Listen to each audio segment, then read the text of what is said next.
இன்னைக்கு சோமவாரம் அப்படிங்கிறனால முதல்ல நான் நினைச்சது சிவபெருமானை தான். காலையில திங்கக்கிழமையான அவர் நினப்பு தான் வரும். அதனால யோசிச்சுட்டே இருந்தேன். சரி அப்படியே வந்து பிரம்ம முகூர்த்த பூஜைலாம் முடிச்சுட்டு வீட்டு வேலையெல்லாம் பார்க்க ஆரம்பிக்கும் போது தான் எங்கள் அத்தை ஃபோன் பண்ணாங்க. இந்த மாதிரி வந்து பிரசாதம் கொடுத்துருக்கேன் வாங்கிக்கோ அப்படின்னு. சரி ஏதோ ஒரு கோவில் பிரசாதம் நானும் நினச்சிட்டு இருந்தேன். கடைசியில் பார்த்தா நம்ம பூமிநாதர் மண்ணுக்கு வந்து பார்த்தீங்கன்னா நல்லபடியாக நம்மளை வாழ வைக்கக்கூடிய, வீடு கட்டும் யோகம் தரக்கூடிய நம்மளுடைய பூமிநாதர் கோவில் பிரசாதம் தான். இப்போதான் போன மாதம் வந்து கும்பாபிஷேகம் நடந்துச்சு. அதனுடைய வீடியோ கூட நான் சிவன்கிற பிளேலிஸ்ட்டில் லாங் வீடியோ கொடுத்துருக்கேன் பாருங்கள்.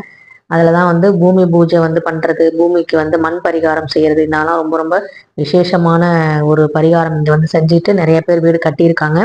நம்ம இப்போ தான் சிறுவாபுரி முருகன் பதிகத்தை பற்றி சொன்னோம். அடுத்தது பார்த்தீங்கன்னா முருகன் வந்து அடுத்த வழியை வந்து காமிச்சிட்டாரு. பூமிநாதரை பற்றி சொல்லிட்டாரு.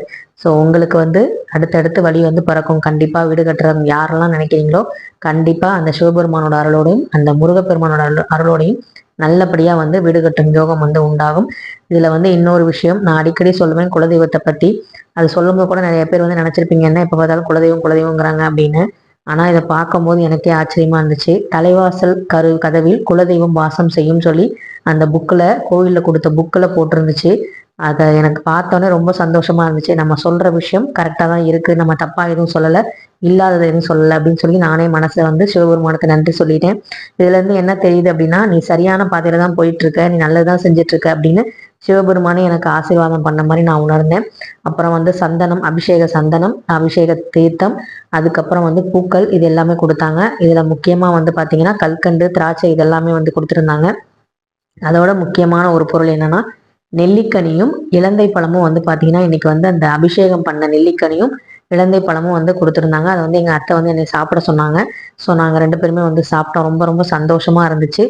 அதே மாதிரி இந்த கோவிலுக்கு வந்தால் என்னென்ன தோஷங்கள் வந்து நீங்கும் அப்படிங்கிறது இந்த புக்கில் கொடுத்துருந்தாங்க.